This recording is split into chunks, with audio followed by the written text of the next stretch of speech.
In this video, we are going to show you how to design an attractive flashlight effect in PowerPoint.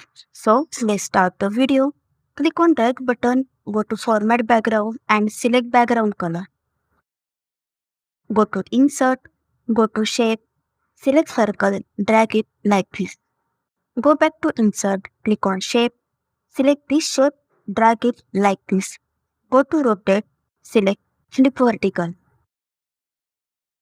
Select both, go to merge shape, select union, go to shape fill, select color. Shape outline, make it no outline. Go to shape effect, go to soft edges, select 50 points and increase transparency also. Go to insert, click on picture, select both and insert them.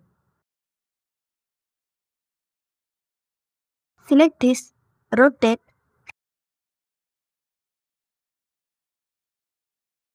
click on right button and send to back.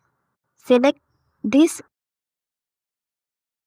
and this, group them. Go to format, go to crop, select accept ratio 1:1.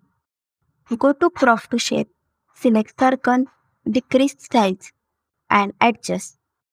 Click on outside. Select this and set it like this. Click on right button, duplicate the slide. Select this, go to format, select crop, adjust like this. Set the torch like this. Go to transition, select mode and increase duration also. Now click on slideshow. So, see friends, how our torch effect look like. It's amazing and very easy to create. If you like the video, please like and subscribe to the channel and share with your friends.